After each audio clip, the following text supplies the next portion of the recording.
Now go home and get your fucking shine box.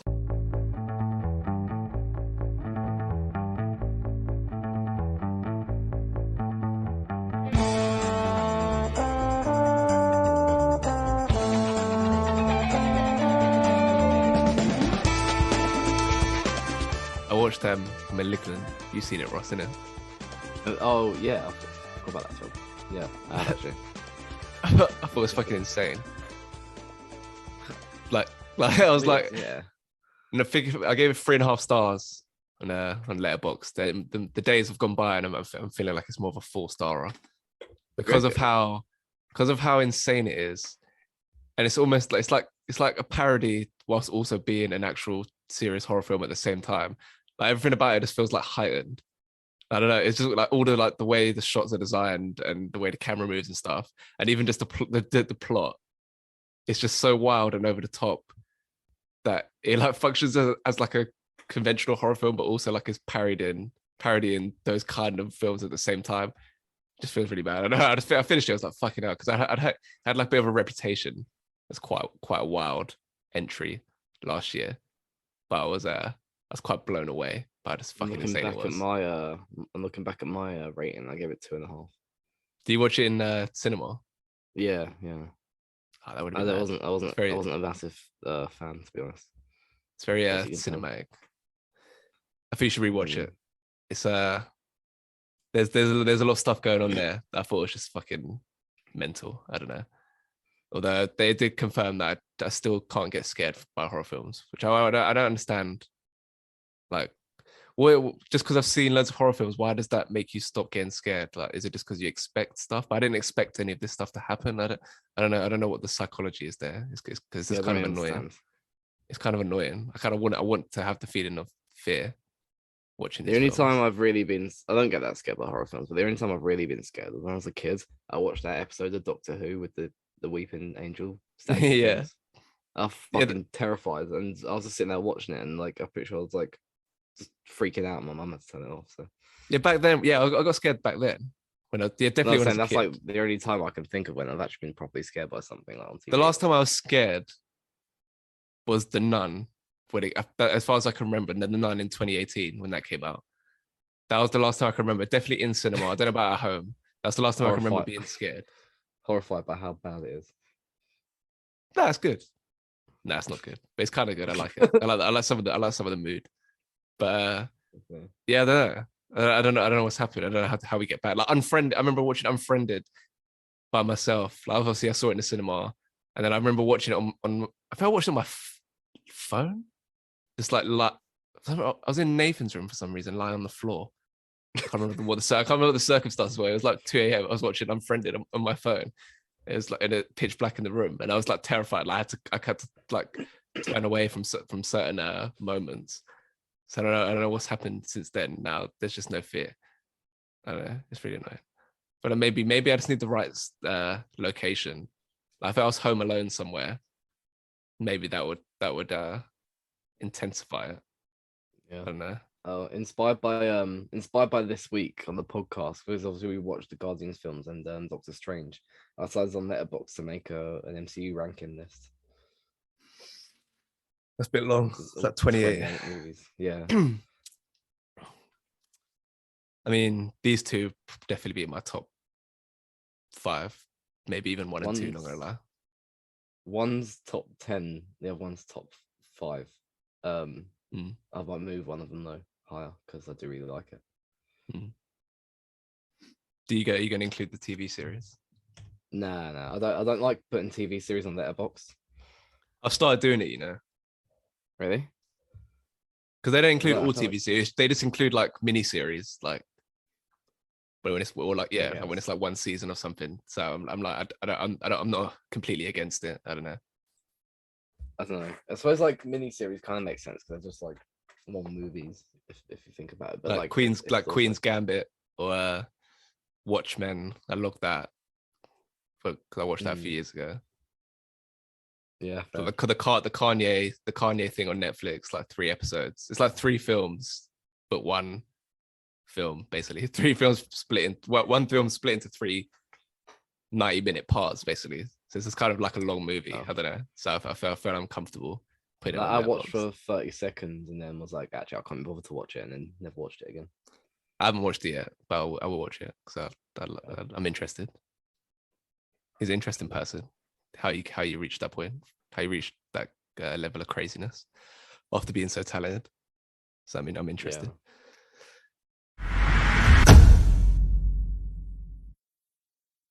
Head to head, Guardians 1 and 2. Guardians of the Galaxy. A group of intergalactic criminals must pull together to stop a fanatical warrior with plans to purge the universe. Is that somehow I'm right? I don't know. Yeah. Guardians of the Galaxy 2014 came one of the MCU films. I can remember, obviously I wasn't into films at this point, but I was kind of following the MCU and nothing else pretty much. And it was like, oh, what Guardians? Because you kind of, even though there was other MCU heroes that weren't popular, but you're kind of aware of that. I didn't read the comics or anything, but I was kind of aware of Iron Man, Captain America, even though they hadn't had a big presence in film or TV before they came into the MCU. But Guardians was one where everyone was kind of like, oh, what? They're going to turn this into a film?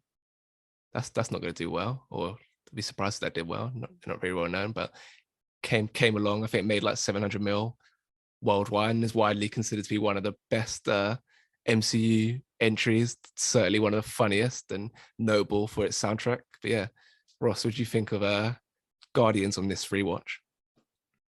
Yeah, I mean, I think when they first came out, it was one of the first like big risks that they took, because it's so like different, because obviously everything else is set on Earth before that point, and doing this was like a big risk with kind of with characters and aliens and all that kind of stuff. And yeah, I think it really pays off, and it's obviously one of the best MCU films. And I think it's just so creative. Like James Gunn just has a certain like style in all his movies, and he manages to make them all like hilarious as well. Like the new Suicide Squad and whatnot as well, they're all hilarious.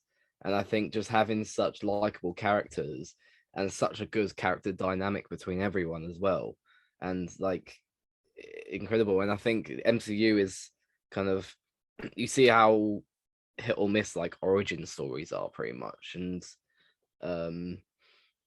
some of them are pretty good, and most of them are like pretty average, and usually their sequels are superior to origin stories. But this one is like one of the best origin stories of kind of any of the films. So yeah, I think it speaks volumes about it.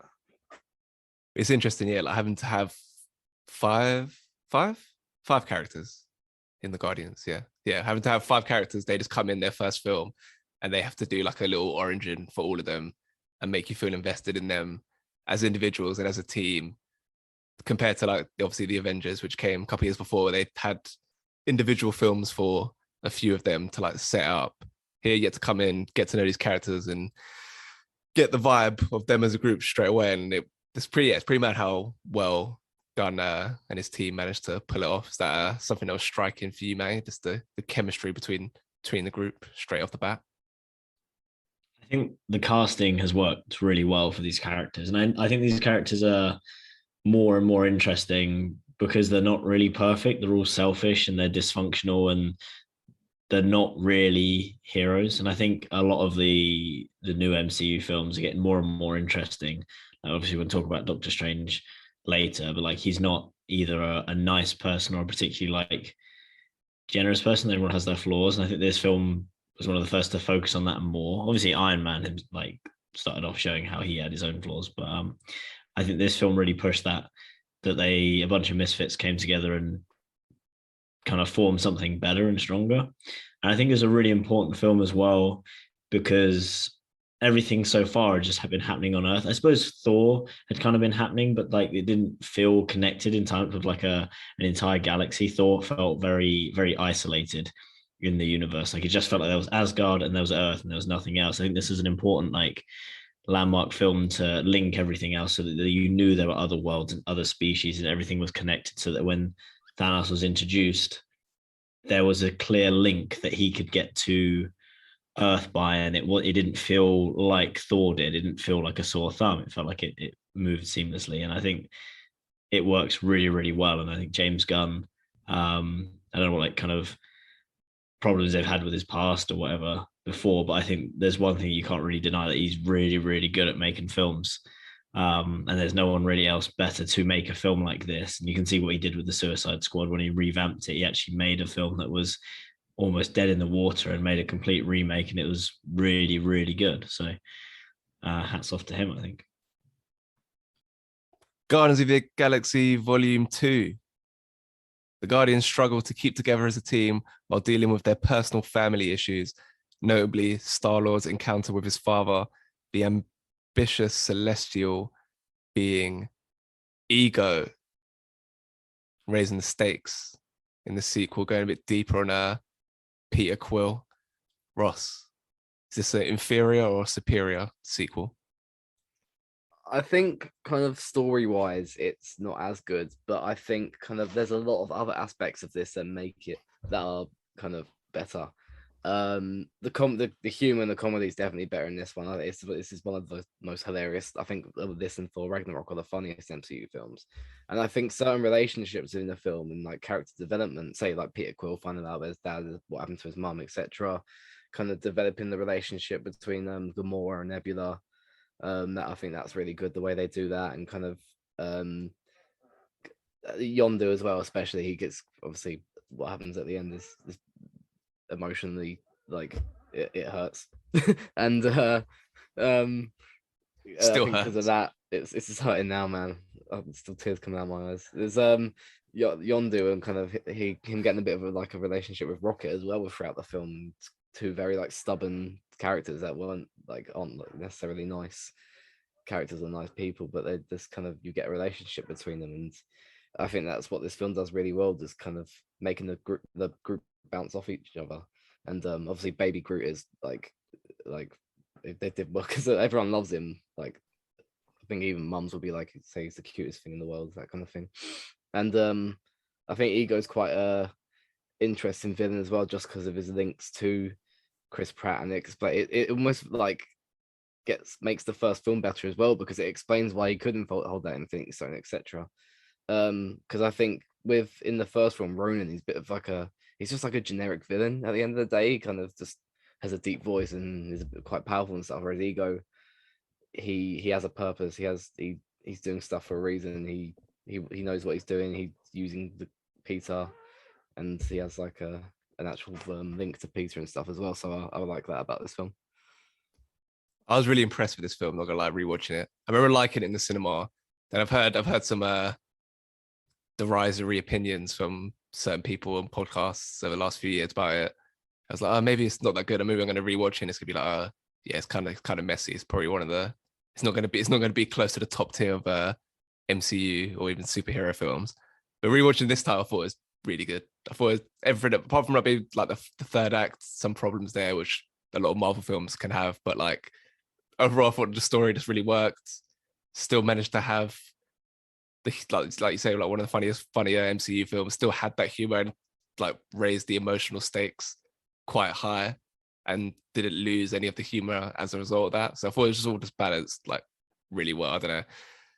Yeah, I was just quite impressed. I was almost reluctant to watch it just in case it didn't turn out as good as I thought it was when I first watched it. But no, very, very good film. May, do you agree? Guardians 2? I think comparing Guardians 1 and Galaxy 2, Guardian City. Guardians 1 and Galaxy 2. Garden City. Guardians 2. Guardians 1 and Guardians 2, I think you don't really need to compare them. I think they're both equally strong. One's an origin, one's a continuation. And I think usually continuations are harder to make, because I think a lot of films kind of, especially introductory films, they kill their main hero too soon, or they use their biggest like trick or flair to get people interested in the film, and then they didn't think they'd get this far to make another film. But obviously with this, they knew the second film was already in the cards and it would have to play in with the rest of the MCU. So I think they saved enough stories and hinted at the first film so it made sense. It wasn't like a change in the writing.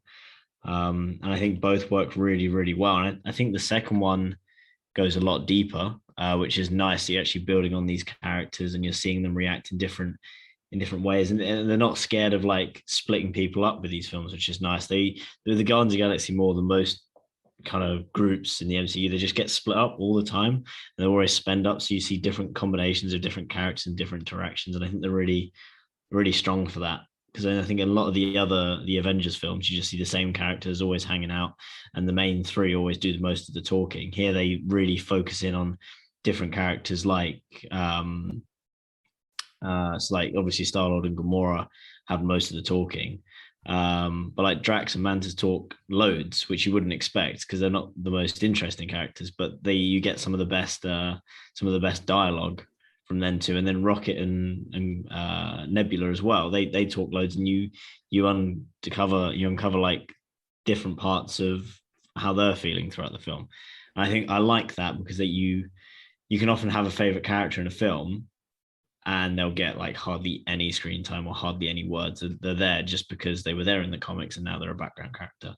And I think that's quite common as like some of the X-Men films or other films. And I think in the MCU, they've done quite well to show that balance.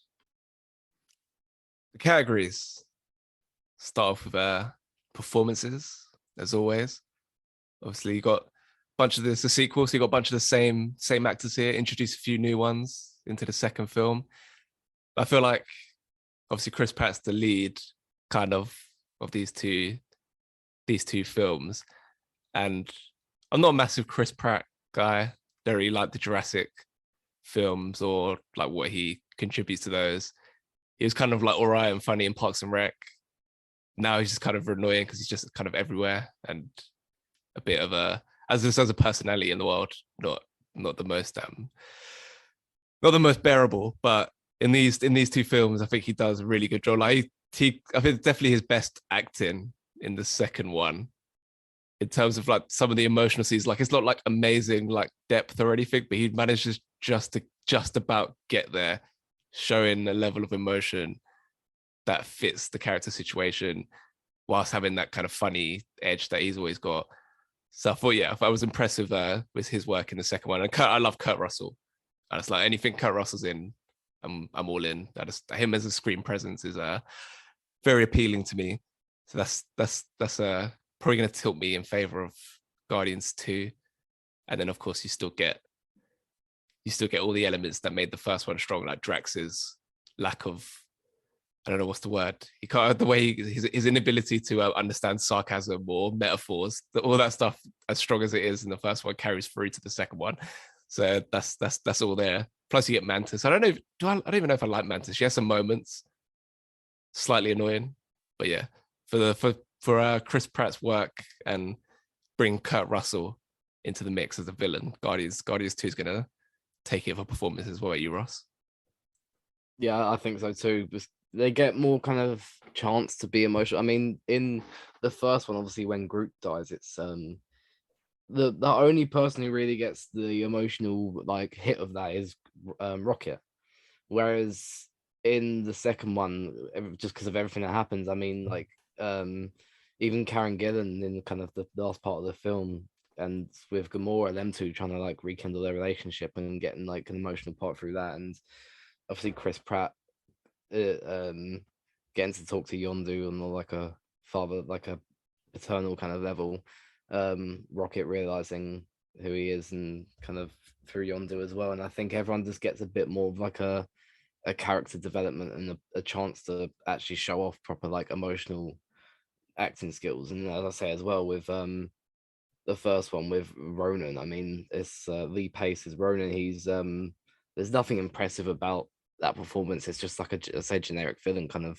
He's a big tough guy who can fight. I mean, that's it really. But Kurt Russell, I think, because he is Star-Lord's father, and there's kind of all that Chris Pratt has to go through there. And I really like Chris Pratt in these films. I think he's like great as Star-Lord, and he gets that. And I think Drax as well. Like Dave Bautista is great in both films, but I think with the comedy, he's so good at kind of handling that and being funny. Matty, who are you giving it to for wait, Ross, who did you even vote for? I can't remember. 2. Second one. Yeah. Matty, who are you voting for? But I think obviously the second film, as there's less origin, it gives more room for character development. And this isn't really a thing to do with the performances. It just feels like there's an oversaturation of emotional connections in this film. It's like scene after scene after scene. I think like in the last not yeah, the last 40 minutes, just everyone's just like connecting to each other and making like massive breakthroughs. And it's just like, I don't know, it feels like everyone's just like really emotional in this film, which is fine. It just feels a little less heartfelt when it's all the time. So one of the things that made Rocket's performance in the first film feel so strong and so pure is because it was the only one who really kind of had like a proper moment where he just kind of like couldn't handle it anymore. And then all the others have their low, and he's the one who manages to bring them back out of it. And I think kind of the performances as these kind of like tough people that don't trust anyone, slowly coming to trust in just each other, I think works really well. It's really believable. You don't even question that. But you feel a little bit outside the scene, I think, in the second films with some of the performances. Maybe it's just because of the way it's written or the speed of it. But you're not given as much time to absorb these performances. So I'd just give it to the first one, I think. Too bad, because it's got 2 votes for the second one. So it's 1-0 up. After performances, story. This where I'm going to disagree with Matty, because I really like the way it kind of builds this emotional arc. And everything about this, the way it's structured in terms of Quill like discovering his dad for the first time and having all those feelings that provokes, and then simultaneously having kind of Yandu's story as his kind of surrogate father, and the way, and we're finding about what he kind of sacrificed and in order to, and then like kind of the lost connections he's had with the Ravagers because of what he did in order to protect Quill, and everything about the way it's developed and structured, I found to be really strong watching it second time or third time round. So yeah, from a story perspective, I found that to be really, really compelling and really effective. So Guardians 2, once again, it's getting my vote for story. What are you saying, Ross? So this one's hard because I think I do like the story in the first one better, but the second one, it's still, yeah, I love the story, but I think within the second one, I do enjoy kind of just the characters and everything to do with that and the relationships and stuff more. But the actual story, kind of the stakes, to everything to do with like the Infinity Stone, it feels more relevant as well to the actual MCU. Kind of to do with Thanos, to do with kind of the story with kind of Gamora and where she's come from and stuff as well. I find that a better like actual story. And I think just like the second one, finding out who his father is and whatnot, it does elevate the first one as well. So it does help in that sense. And yeah, also within the second one, there's the gold people. I can't remember what they're called. The But Sovereign.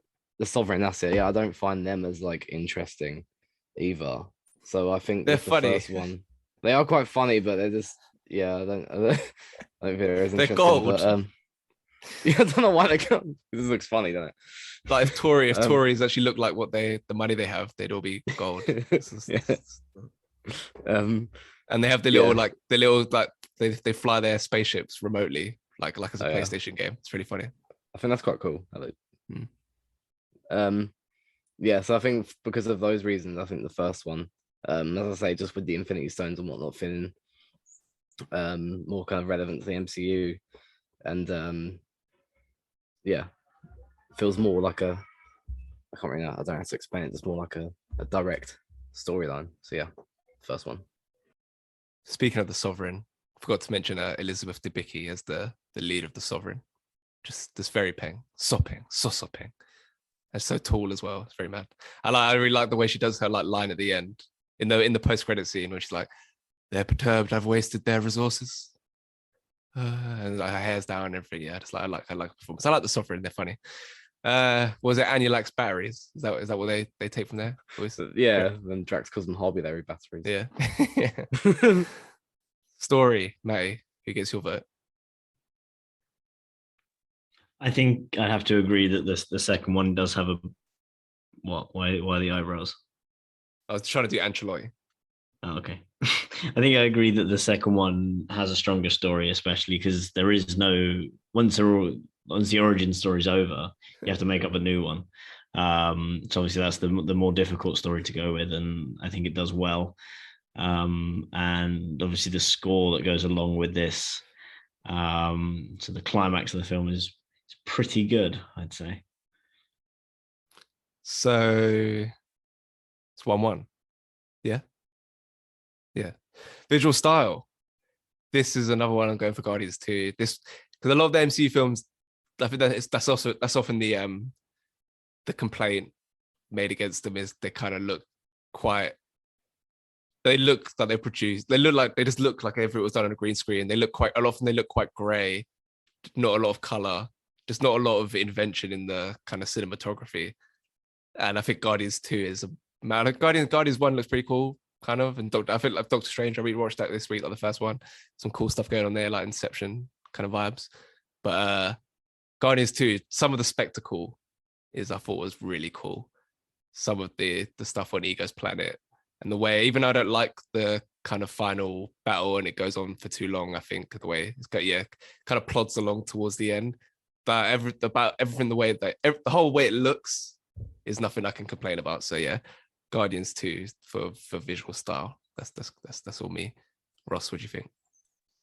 I am also gonna go Guardians 2. I think it's just like a lot brighter. I mean, the first one looks nice as well, but it's very like dark, and the second one's a lot brighter. And I think, say, with like Ego's planet, that being so bright and like beautiful and kind of, I really like that scene with when Yondu, Rocket, and Groot are all kind of escaping from the ship, and there's this like Yondu's arrow just flying about, killing loads of people and whatnot. I think this like that kind of stuff's really cool in this film. And yeah, lots of like, even like the first scene when they're killing that like massive monster, everything looks really cool there, and it's all bright and amazing. And I think just the spectacle of it, the second one, I think is visually stunning. So yeah, I'll go with the second one. Forgot to shout, or just in general, like even the first one, just how my biggest thing with the last Star Wars film was how there was just like no person, like they were just hopping from planet to planet without any kind of, none of the planets had any kind of personality. You didn't understand what made them special. It was just kind of like hopping here to here around the galaxy or whatever. So it just wasn't very interesting. Whereas previous Star Wars films and what Guardians did as well was just, you felt the identity of each planet had like a specific kind of style visually. The society living there were different, everything like that. So I do appreciate the way they navigate that in this franchise. But yeah, May, who gets your vote for visual style? I was going to agree that the first one, the locations definitely do have their own personalities, but that's really stepped up with like the theme and the way people just look different compared to like the Ravengers place that they were at, and then the Sovereign, the Ego's planet, and like, everything just looks really unique and really powerful. But I like, even though I'm going to give it to the second one, I like that the first one was like a milder version, so that kind of keeps you in that kind of step of realism. So then the next time you're already expecting something more, but it's not like disbelievable because you've taken that step to get there. If that makes sense. Kind of the way that Iron Man 1 kind of then broke you into 2 and then 3 and then Avengers. It's not just, you don't just go straight to Avengers and you think, why the fuck's this dude just flying around? You know, it makes sense. And there's a natural progression there. I don't like that I've just keep going for Guardians 2 because that doesn't reflect my feelings in the first one, but here we are. Yeah, Guardians 2. So what's that? It's 2-1 up now as we go into tone. And based on what I've previously said, I kind of have to give it to Guardians 2 because I feel like the way they balanced the emotion and the humor and everything like that was really good. But you know what? No, I'm going to go for the first one. Just as an origin story, to make it fun, to introduce loads of different characters in a light but informative way that never felt perfunctory or anything. It was all very well handled. It's a real fun ride through space. So you know what? I'm just gonna give a nod to the first one because I haven't done that so far in terms of the categories. So yeah, first one gets my vote. What about you, Ross? This is a really hard one to pick. 'Cause as you say, like what I've said and what I've voted doesn't like reflect how I feel about the first one, because I do really like the first one.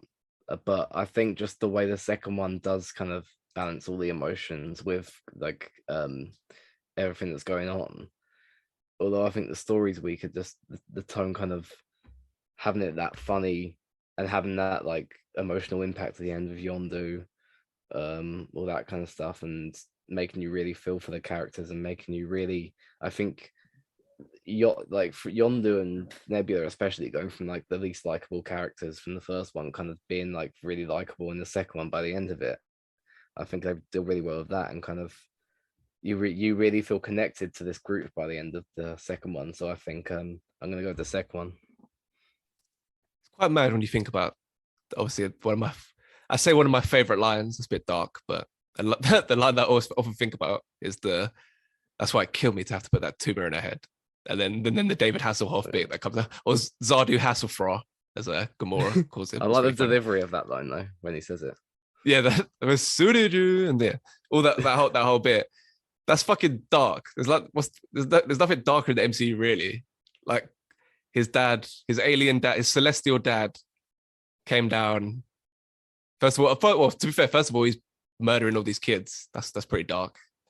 And then, but he also put a tumor in his mum's head, so he wouldn't have to return to Earth to be with it. Like he could have lived with her being alive, basically, because he couldn't return to Earth. He couldn't handle her being alive. It's fucking dark. So for a fun movie to still emerge from some of the stuff that goes down, it's pretty impressive. But I say that I'm still giving it to the first one. Matty, what about you? I would probably. What's the category? Tone. I knew that. I would probably give it to the first one because it's a much clearer tone. I mean, or the tone I just prefer, because obviously both these films are really, really good. And I don't think, well, I want the scores to reflect that both films are good. I don't think Guardians 2 should win by a landslide. But I think the tone is much more clearer and stronger, kind of like these people like coming together and they kind of get beat up completely. And then they kind of work together again to then like form this team, which I think is good compared to the second one, where it's a lot more uneasy because they're unsure where their enemy is. And then it turns out they've kind of got two enemies. And then I don't know, that tonal shift is really, really good. I really like that from the second one. I think overall the tone's stronger in the first one. So that means it's 2-2 heading to 5. I'll say one thing about the Guardians 2. With Baby Groot, it's like there's some points like where the Disney marketing machine or the Disney merchandise machine is just like really like prevalent on screen. I feel like the Baby Groot thing is part of that. It's like, yeah, we know we can fucking sell so many of these if we put it in the film like this.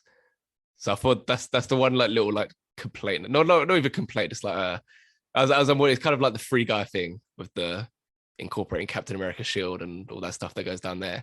It's like transparently trying to promote something as a toy or flex your IP or whatever. It's a bit kind of annoying. So that's one thing pulling back from the tone for me for Guardians 2. But yeah, 2-2, last category, unique category, best soundtrack. Now, not even necessarily like the best, if you just listen to the album of each respective film. I'm thinking as well how they use the soundtrack in the film, like how the music punctuates certain moments.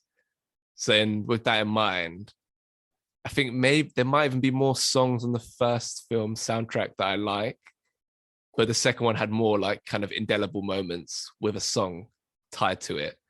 Thinking that the one that springs to mind like most frequently is the thing when they escape the prison, or not escape the prison, when they escape the ship, Yondu, Rocket and Groot. It's like, come a little bit closer. Da, da, da, da. It's just taking out all the people.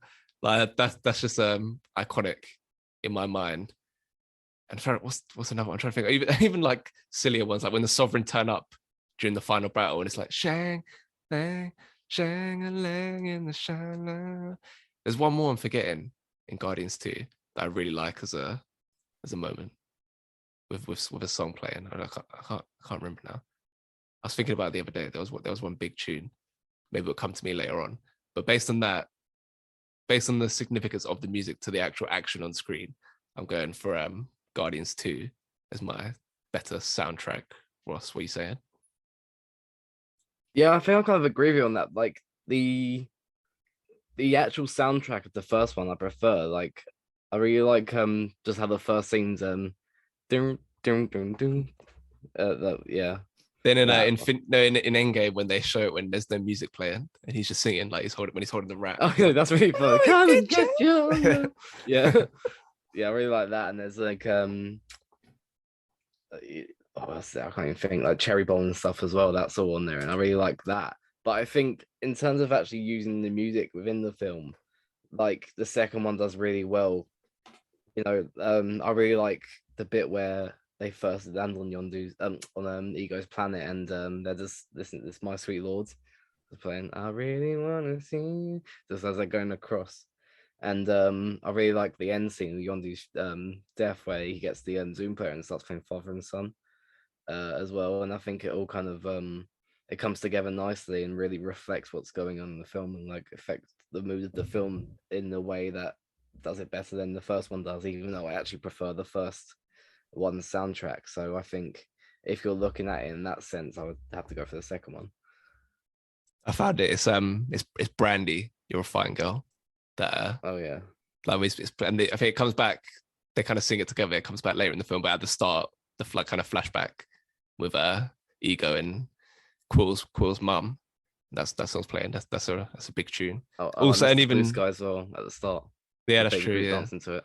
yeah, and Bring It On Home to Me, the Sam Cooke song that Quill and Gamora dance to.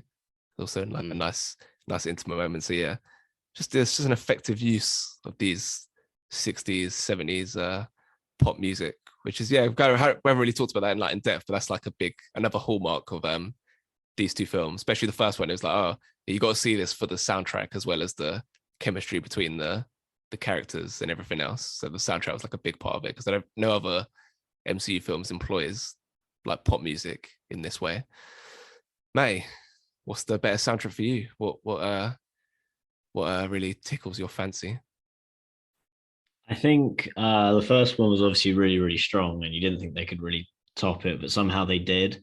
And the way Ross describes it is true, that the songs are kind of metaphors for what's going on within the scenes, and especially the way he talks about the significance of Brandy. I think the second film has a stronger soundtrack and a more well chosen soundtrack as well to fit the story.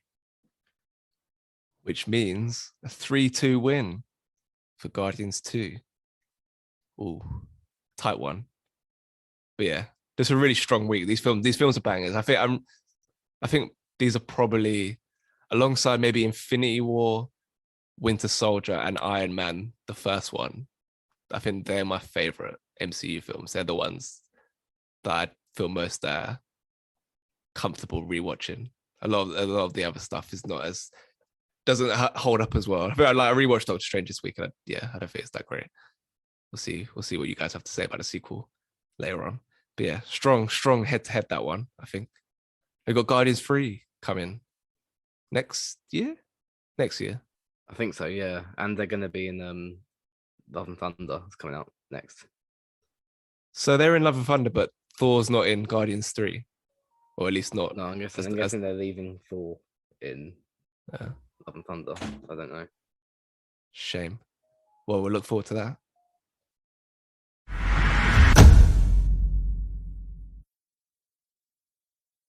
Multiple choice one, but I think I should just give you the question, see if you know the answer without the multiple choices. Yeah, go on then. Oh, go on then. All right, let's have a look then. So, the first question, what is it? It says 23 questions for 23 films, but so this is before phase 4. How many films are there now? 28. Oh, it's 28. Okay. Yeah. So what is 28? That's how old you are. me? Yeah. I'm only 18. How would you look? Have you seen that quote? Have you seen the quote from Sancho, Ross? It's the funniest thing I've ever seen. He played like man, is that man's 41, whatever. yeah, Certain man don't get to that age. That's so funny. I've got that saved. Just every now and then I just open my photos and look at it and laugh. He's like, no, you can't even laugh. Man's 41. Certain man don't even get to that age. It's just certain men don't even get to that age. It's just the funniest line I've ever heard. But yeah, we digress. MCU quiz, go on. All right. So, what is the very first song played in Iron Man? It's probably when he releases the bombs. AC/DC, like, Back in Black. Yeah. Yes, that is correct. What was it? Back in Black. I'm the same. Is that me? I get that. Oh, you're doing it like that? Okay. I don't know we were doing it like that. Yeah, we're doing it like that. Certain mans don't even get to do it like that. So.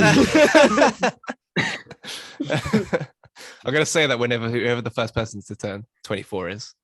It's like, oh, she's 24, you know. Certain man don't even get to that age. I'm going to say that tonight at judo when they say how long are the fights, and they'll say like 5 minutes, and they'll say what the hell, and I say certain mans can't even last 5 minutes. We're doing 5 minutes. Oh dear. Okay. Question 2. What is the fake American alias that Nat uses in Iron Man 2?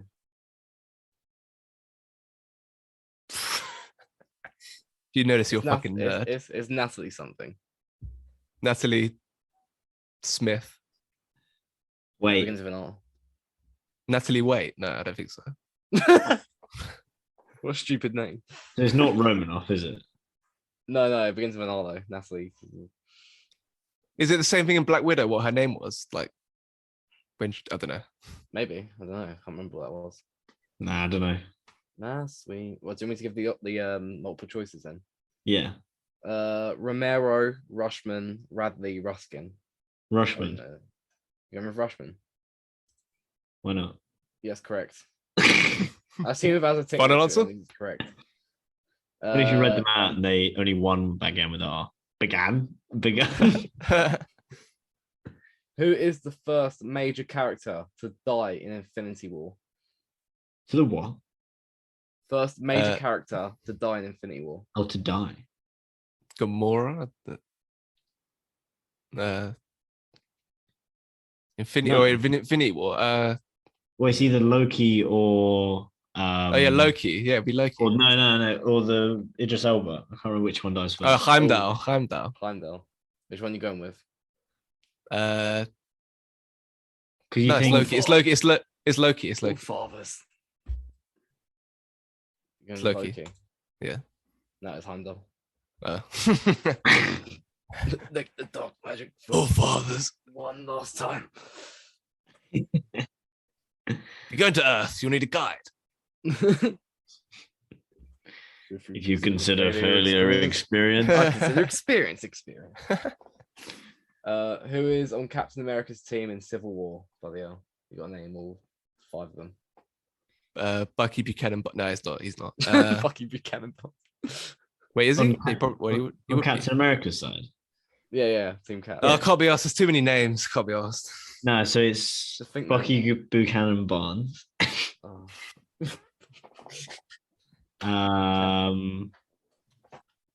Hawkeye, Ant-Man. You're Captain America. Natasha Romanoff. Nah. She's on Iron Man side, but then she tases him. Oh yeah. Who's Bucky's best friend? Not Sam. Well, who's not his best friend then? Well, the hotels weren't exactly five. Well, the hotels weren't exactly 5-star. So it won't be Vision. It won't be Rhodey. Won't be Spider-Man. Won't be. Where's Wanda? What's she doing? She on? No, yeah, because Hawkeye gets Wanda, so then Wanda is on it as well. Is that all of them? Yeah, you named 5. Yeah, correct. In what film is the test? Wait, what's Hawkeye's quote? He's like played 18, shot 18, just kept seeing the miss. We're still Right, friends, then- right? Depends how hard you hit me. I'm gonna say that next time I see you.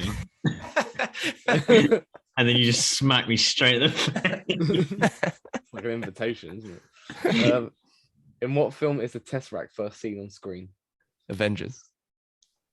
No, The Avengers. no. Oh no, it's Captain America, the first one. Captain America, the first Avenger. Oh, that's wrong. It's Thor. Oh. Eat my ass, is it? Eat my ass! Eat my ass! Boondocks quote. What is Ned's surname? But Battalion. Flanders. Oh no, that's his real The name. actor's called Jacob Yeah, Battalion. Ned Flanders. Yeah. Nedved. No, joking. Ned Honolulu. No, I don't know. What is it? I can't tell you. Well, we don't know. If I give you the multiple choice, it'd be really easy. All right, go then. They're a Premier League football team. Everton. What? Ned. Man City. Ned Tottenham Manchester Hotspur. United. Top Spur?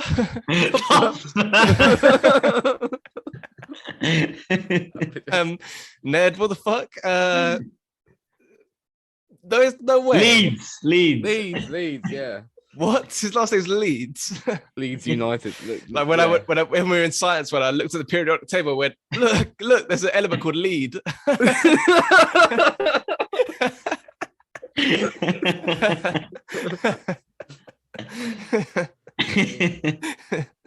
Okay.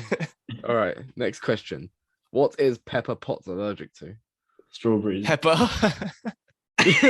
Pepper's actually an option on here. Yeah. Strawberries. Go with strawberries. Yeah. Yes, correct. In what film is that? I don't remember that. Iron Man. All the films. She's always been allergic. Iron Man 2. In which Marvel film does Stan Lee cameo as a bartender? Avengers: Age of Ultron. Nah, he's the old war vet. Wrong. It's Ant-Man. Excelsior. Oh yeah, he has the drink that Captain America and Thor are drinking. Yeah. No. In Captain Marvel, shit film, what is Maria Rambeau's call sign? Iceman. No, joking. I've no idea.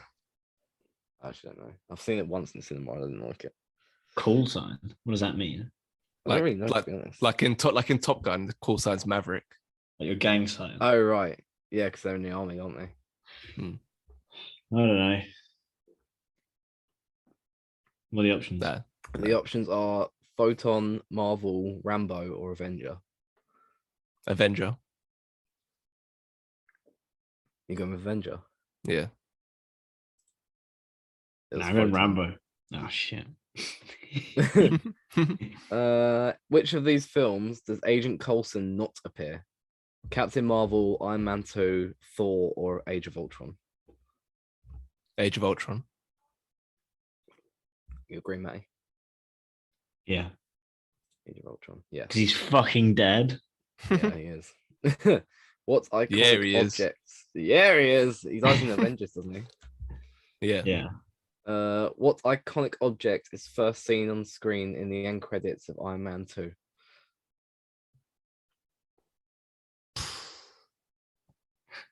The Reality options. Stone. The options Yep. are Mjolnir, Cap Shields, the Mind Oh, Stone, or the Mjolnir. Infinite Gauntlet. Mjolnir. Mjolnir. Okay. Coulson. Yeah. Coulson goes to Inspector Wreckage. Oh yeah. Oh, yeah. How many Infinity Stones does Thanos have when he first arrives on Titan? 2. 2. I don't know. Three. He had one when he decimated Xandar and one from the Mind Stone. No, not the Tesseract. So then he goes to get the Soul Stone. So he'd have 3. No. Titan's his home planet, isn't it? Let me tell you what I think. I think he has 4 because he's there to get the time stone and the mind stones on Earth, and then he's done. Yeah. Yeah, that's true. And there's 6 stones. Oh yeah. Yeah, that's true. Yes, correct. He doesn't lie. Yeah, I was wrong. In Doctor Strange, Strange is given a Wi-Fi password. What is the password? I literally watched this the other day. Oh, That's quite funny. It's like, what is this? The Wi-Fi password. We're not savages, you know. What is this? My Maktra? DJ Big remember. Penis. JP Penis. Yeah, I can't remember him saying the password. I thought he just said that I live. think it's just on the card, isn't it? Yeah, or maybe he doesn't say it. You just have to read it. Can't read. The options are shoestring, shawarma, shambhala, or shablama. Shambhala. Shambhala. Let's go Shambhala. Oh, that's correct.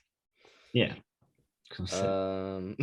What's the name of the trash planet Thor lands on in Thor Ragnarok? No idea. See, if I give the options to this, it'll be really easy as well. Trash plant. I'll just give the options. Earth. Morag. Yeah. There's a trash Stevenage.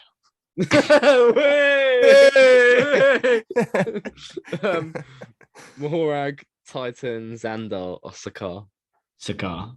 Yeah, so it'd be easy if I gave the options, but it's fine. It's okay. I wouldn't know off the top of my head. What is the name of this? Oh, you can't say. How the fuck am I saying? That's not even one of the main ones. I'm gonna go Kylo. Oh my god, it's wrong. Okay. Which song does not feature in Guardians of the Galaxy 2? Cheap Trick, Surrender, Electric Light Orchestra, Mr. Blue Sky, Sweet Fox on the Run, or Fleetwood Mac, Go Your Own Way. Fleetwood Mac, Go Your Own Way. Correct. He's good. Including the Far From Home post-credit scene, how many MCU films has Maria Hill appeared in?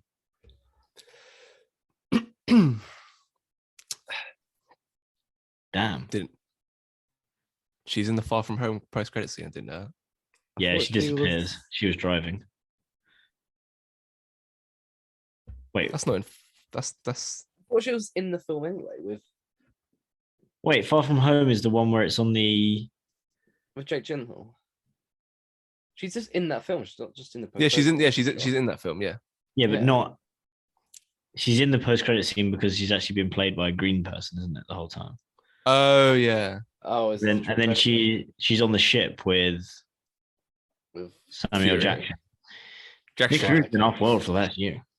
forgot about that. She's in 4 films. Name them. Guess. The options, She's in four, Event. six. She's in Avengers. She's in Avengers. She's probably in Ultron. She's in Far Ultron, From yeah. Home, and she's in Infinity War in the post-credit scene. You're going 4. And then she must be in Endgame as well. So 5. And then let's do 6 because we're forgetting one. Yeah, it's correct. 6. Yeah. Okay. Probably in Captain Marvel. Winter Soldier. Oh yeah, Winter probably, Soldier, probably. probably actually, yeah. Who is the leader of the Dark Elves in Thor: The Dark World? Malekith. Malekith. Yes. Played by Christopher Correct. Eccleston. Yeah. Is it? Hmm. I don't know who that is. And the next question is: how many minutes into Endgame is it before Thanos is killed by Thor? Trick question. He doesn't die. 13 minutes. That's not an option. Oh. The options Not an are option. the options are 7, 11, 19, or 25. 11. 19. Oh, 19. you want to go 19? Yeah. Yeah, that's correct. In which city does the Black Panther car chase take place? Korea. It's in maybe Shanghai. I don't know. Seal. I don't know. It's Busan. Train to Busan. Out of these 4 films, which is the shortest MCU film? The Dark World, Ant-Man and the Wasp, Doctor Strange, or Ant-Man? Ant-Man. Ant-Man. You go Ant-Man. Yeah. It was Thor: The Dark World. Close second. Thanos is first seen in which film? The Avengers. I'll do it That's the myself. post-credit scene. Yeah, Post credit scene in the Avengers. Yeah. And the last question: Does Gwyneth Paltrow appear in Spider-Man: Homecoming? Yes or no? Yeah, she does. No, she doesn't. Yeah, Correct. Oh, you said yes. I'll put that. I don't. What point is she in that? Post credit scene. No, I don't know. You got 16 out of 23. Hold on, yeah, she is. She's in the she's the press conference at the end. That's Homecoming. no, it's not. It is. Yeah, it is. Yeah, Yeah. that's Homecoming. Yeah. Yeah. Oh yeah, That's what I was You thinking made of, a Buff. because you made a very mature decision. Yeah. Yeah. Didn't see it Far coming. From Home's after Endgame, after Tony dies. Tony dies. Was Is that it? yeah. Right, so I got 21. What did you get, mate? How can you get 21? There's only 16 that answered right out of the whole thing.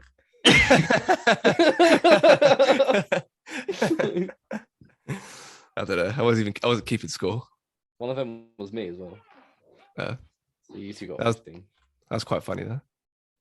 Yeah, hilarious.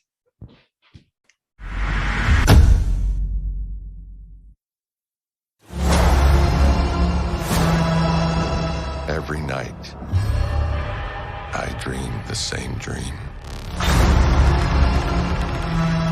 And then,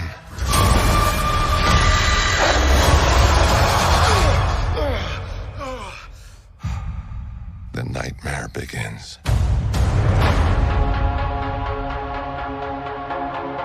I did what I had to do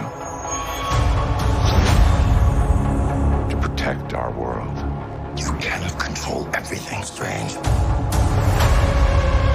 You opened the doorway between universes, and we don't know who or what will walk through it.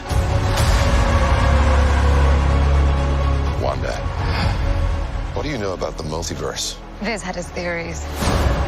He believed it was dangerous. He was right.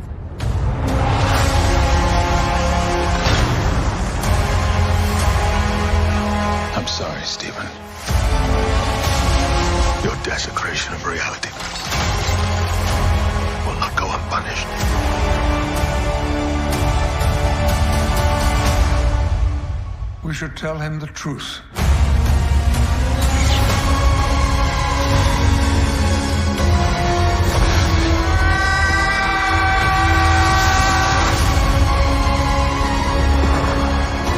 Things just got out of hand.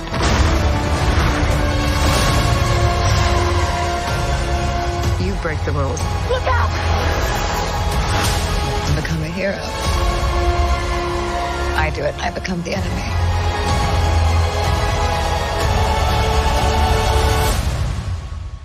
It doesn't seem fair.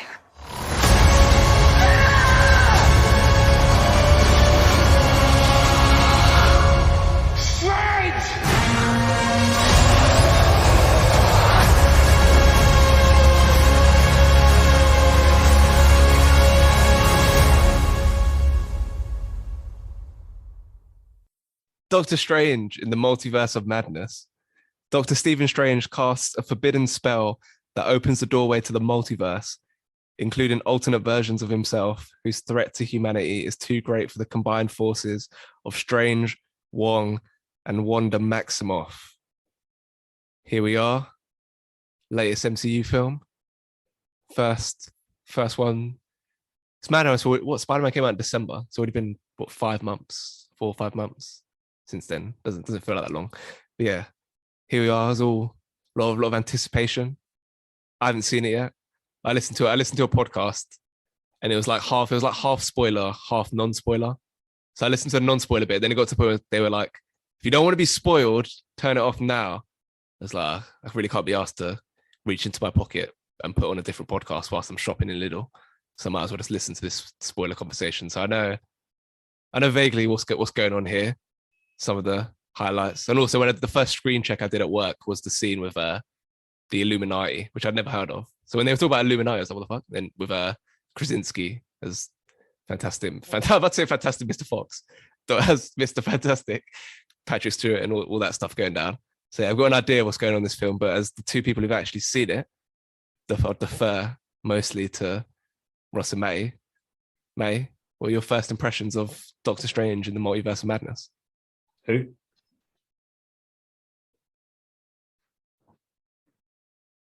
Who? Don't answer him. He's trying to get you. Answer me. Let me in your head. Who? So yeah. I always find these films interesting because we're in phase 4 now. So things are like the culmination of several, well, like 28 films now, really, isn't it? So things are getting pretty thick, pretty meaty, and pretty kind of almost preposterous.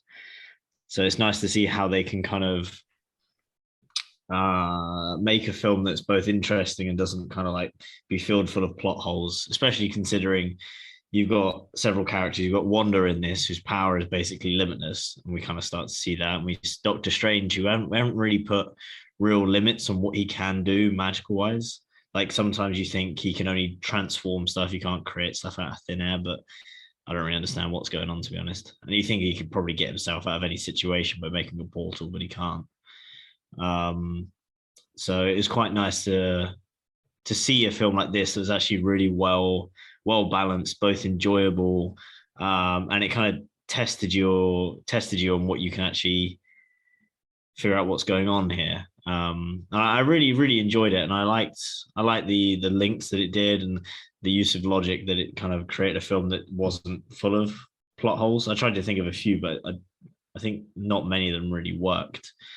I think they might have missed a few opportunities with the multiversal kind of opportunities. I can't imagine they're going to do another film that would see people cross over into different universes.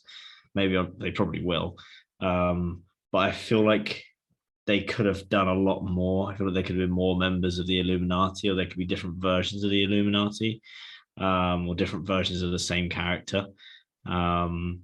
But I think they did well for a film, and it was only 2 hours and 7 minutes. I would expected a film like this, they would have made it at least 2.5 hours. But I suppose they're trying to get it to more audiences, and yeah, I really enjoyed it. We'll go into a bit more the nitpicking, but Ross, what did you think? I think what the problem was that I had such high hopes for this. I think following Spider-Man was probably not great for it, but I think the way it was marketed almost was that you thought there was going to be kind of cameos on a level that Spider-Man had. Just like they teased Patrick Stewart in the trailer, whatnot, that kind of thing. And I think the only real scene with the cameos obviously was the Illuminati scene, and like the only real like surprise was John Krasinski, which was really cool, but it's just kind of disappointing when that happens. But then he doesn't even get to fight, and he dies like instantly and really easily. And so I think it was disappointing in that sense, and just kind of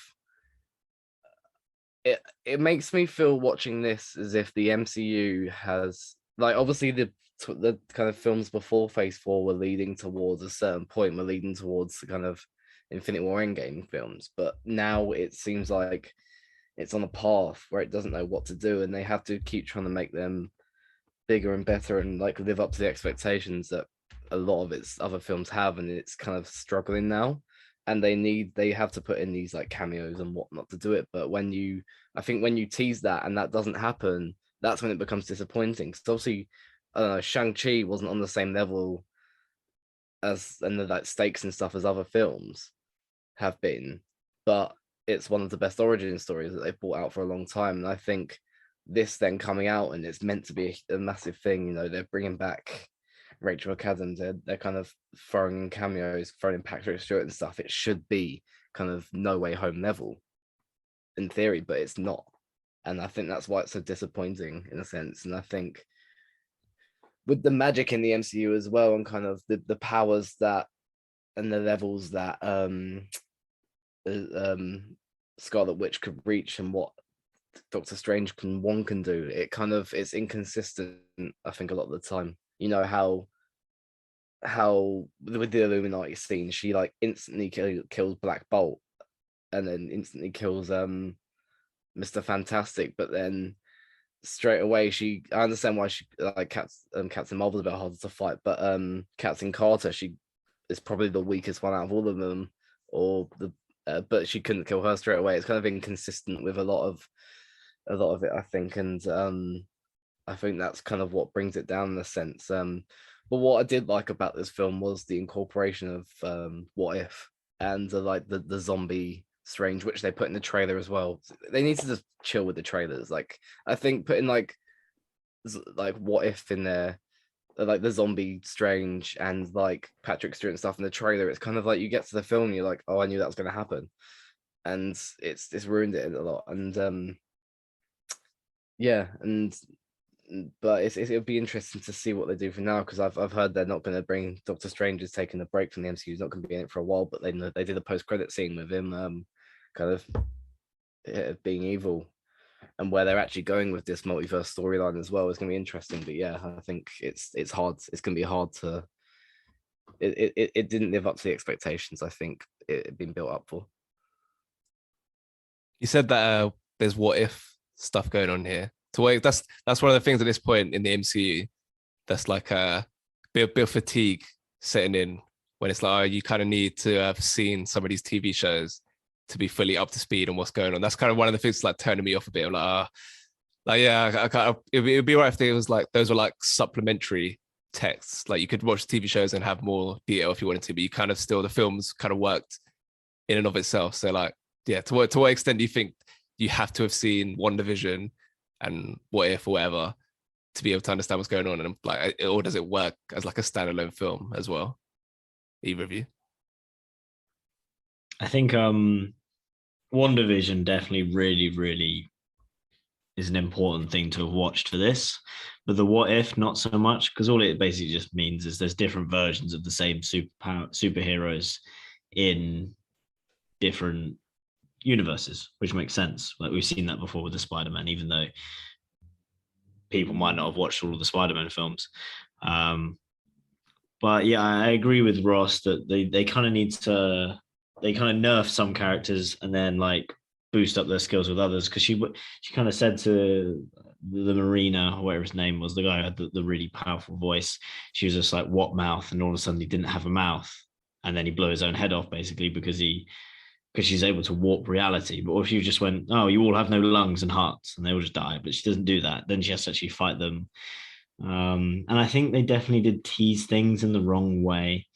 I think there's a part where Scarlet Witch or Elizabeth Olsen, she looked like, when she was in the other version of herself's body, she almost looked like a zombie when she was running through the corridors. Like she was covered in blood and she was like doing all this.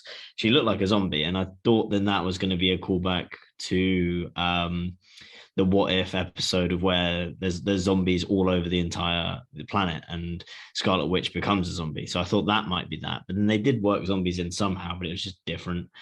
And I felt like because Sam Raimi was Raimi was his name? Raimi. He was directing that. I thought because of how close to Spider-Man was, that they were going to work in Spider-Man somehow. And I also thought that because of the Iron Man suits or the Ultron protocol, there would be a Tony Stark, or there would be another type of Iron Man. And I thought, I don't know why I heard leaks that Tom Cruise was on set and he was going to be playing a different version of Iron Man because he was one of the first people considered for the role. And I felt that was slightly misleading. So the film I still enjoyed the film, but it felt a little bit more empty. And also the evil Doctor Strange from the What If was almost hinted at, just because of it being like so many what if things. I think the only one that wasn't even hinted at was the Captain Carter. I didn't actually see her in the trailer, and she was the only one that was actually in it. So I don't know. Like I enjoyed the film, but I think I had certain expectations because I'd watched everything else. So I think I might have enjoyed it a little bit less than if I hadn't watched everything else. So I don't know if that helps Leon or not. If you haven't or have seen stuff, it just kind of makes it, I don't know, a bit more blurry. But other things I didn't really like is like at the end, like at Carmitage, they basically killed almost all of the magicians or whatever they're called, enchanting people, and all of a sudden they're all back full strength. And how easily Wong gives up the book where the inscribings were. All she did was bring back 4 of his friends and then torture them for like 2 seconds, and he was like, fine, I'll give you the key that you can then use to destroy the entire multiverse. It seemed a bit like someone who was meant to be the Sorcerer Supreme had like no self-control, which is just weak for me. Ross, you got any thoughts on that? I'll leave plot stuff to you guys. What thoughts? What May just said. I have no idea what they're talking about. I haven't seen the film. No, yeah, there's certain weak aspects to it like that, and yeah, like she goes into the Carmitage earlier and kind of kills like all the wizards, but then they all at the end they will train again. They will kind of getting ready for the battle again, training, and it's as I say, very like other things as well along with that are all just very inconsistent and make you question a lot about the film. And I mean, what I do like though, although aside from her awful name, America Chavez is I think she's a good character. It was really confusing though, because when he was like, "We need to save America," it's like, oh shit, yeah, that's the girl, isn't it? And I've had quite a few people say that as well, and it's like, I think she was quite a good character, and it'll be interesting to see what they do with her as well and what they do with her power. But it's just things like that, like her though. I think the script writing was really off in this film, was quite bad in a lot of ways, and I think that's what brings this film down quite a lot. Like at the end, there's everyone fight, like they need to stop Wanda, and like there's a thing earlier in the film where Doctor Strange like takes America Chavez's power to then use it because she doesn't know how to control it. But then she's like throughout the whole film, she has no idea how to use this power, but then suddenly when she needs to use it, Doctor Strange is like, you can do this. And she's like, oh shit, yeah, I can do it. And then just does it. And it's kind of stuff like that. It doesn't make much sense. Like, and I did like that bit though, where Wanda ends up talking to her old self, but but at the same time, that bit's cool, but then she just so easily then after that just gives up the whole thing and kind of ends her whole mission, and it happens quite easily. As you say, it's only like it packed a lot into 2 hours and 7 minutes, but also it also feels like longer than that when you watch it because there's so much stuff in it, but not always in a good way. And I think it's I have very mixed feelings towards this film. Like when I first watched it, I was like, oh, it's all right. Then I watched it again the next day. I was like, that it's okay, not as good. And now I talk about it now, and I think about it now, and I like it less and less the more I talk about it because I realize more and more what's wrong with it. But there are good aspects of the film, like the visuals are stunning. The visuals are amazing. I think there isn't a bad performance in the film either. I really like Benedict. I think Benedict Cumberbatch in this film gets more kind of because of the Rachel McAdams character.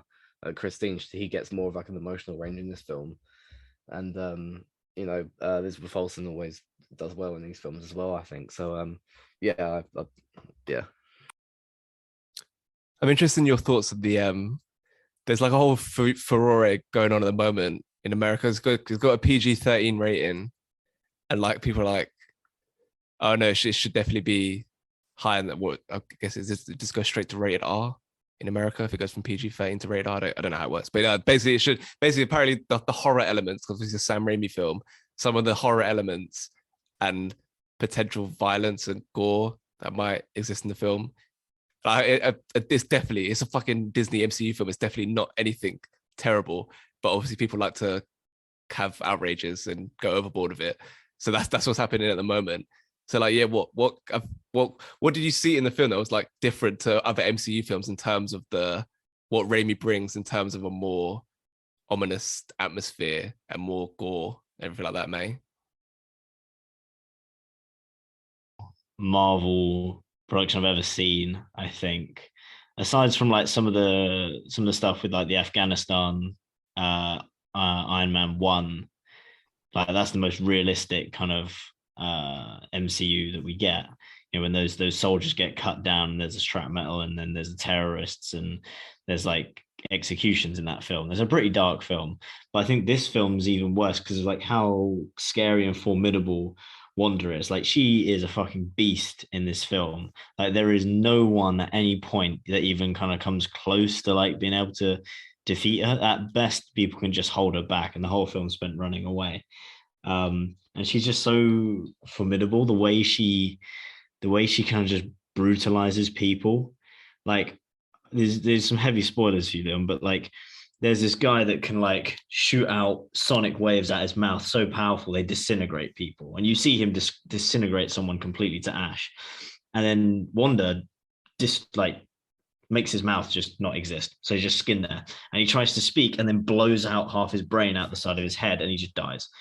And then she like picks up Captain Fantastic and just like springs him out like a fucking cheese string. She just kills him and then blasts his head off. And then you see people burn to death and turn to like quite vivid, like, you know, like the woman that tries to stab the book, Ross. Like, she burns to death right in front of people.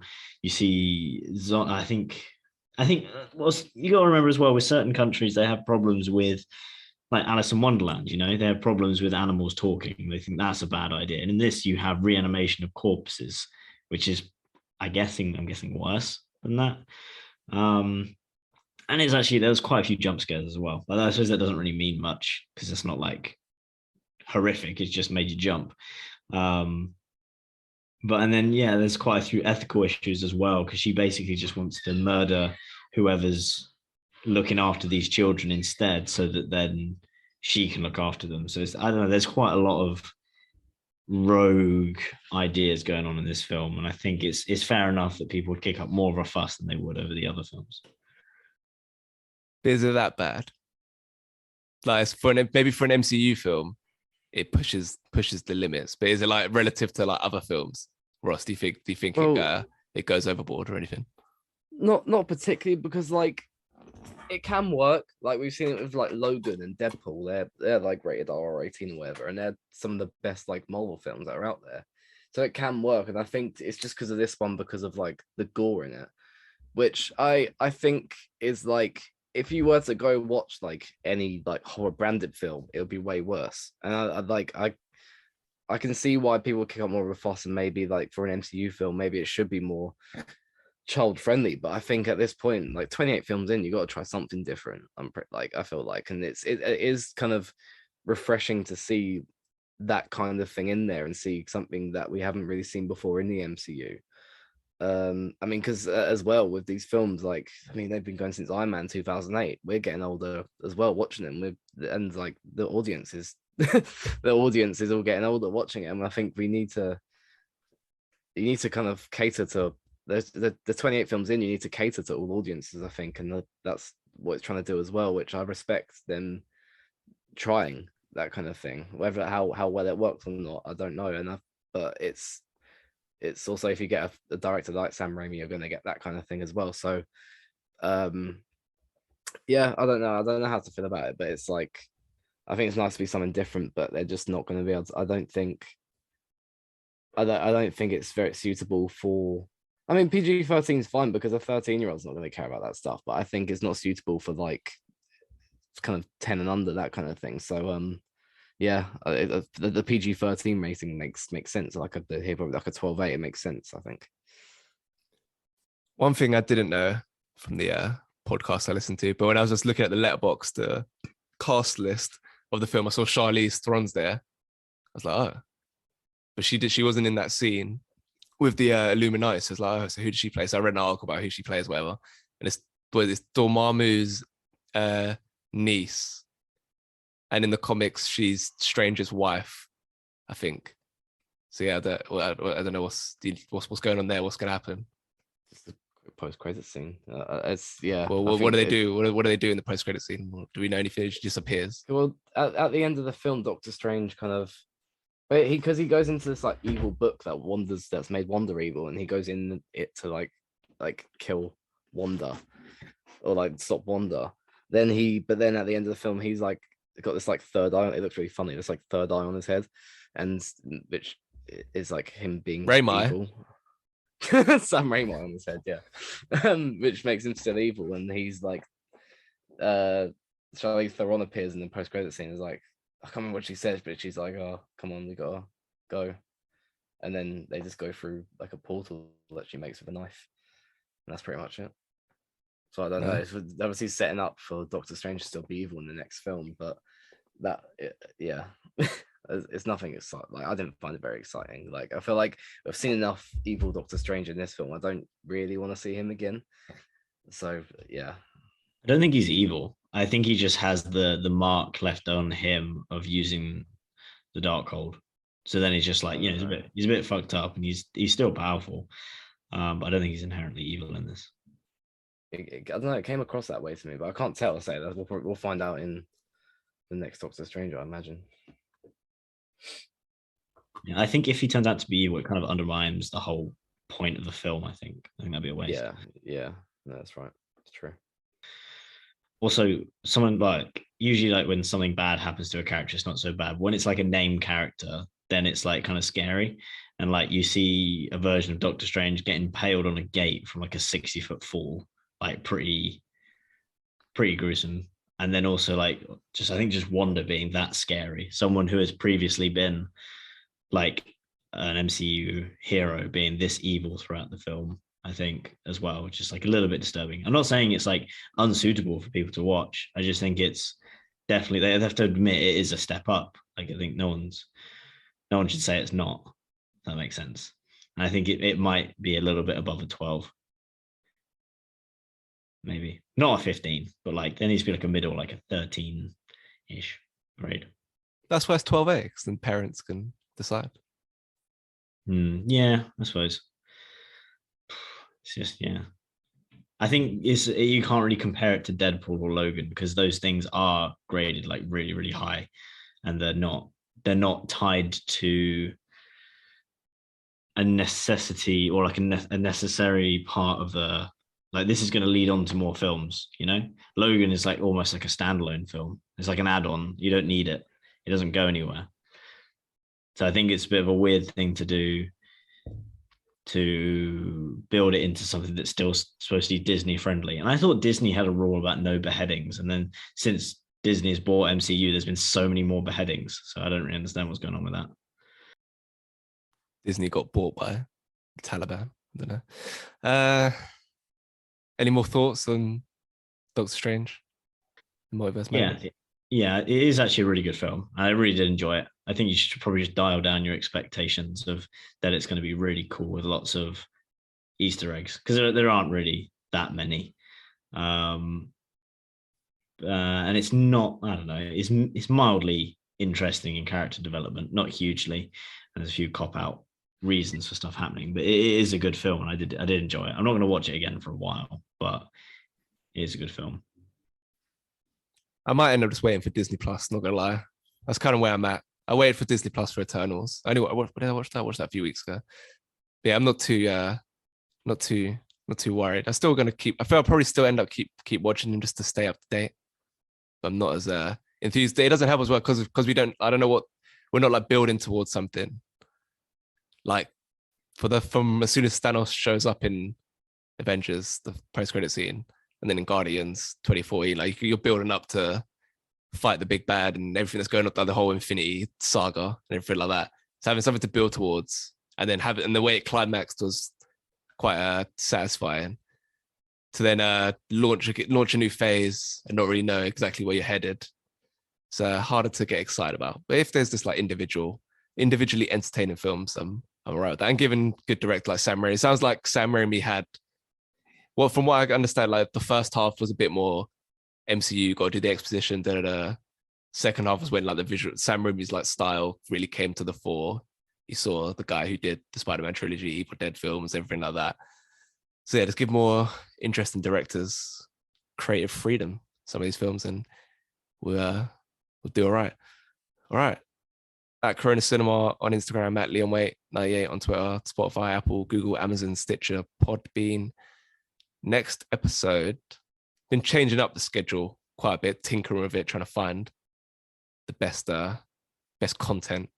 So I'm gonna do, because there's literally there's no cinema film or streaming film that could be asked to watch. Or there's that's coming out in 2 weeks. There is one film coming out in cinemas, but I have no idea how widespread it's going to be shown. It's like quite like a small film.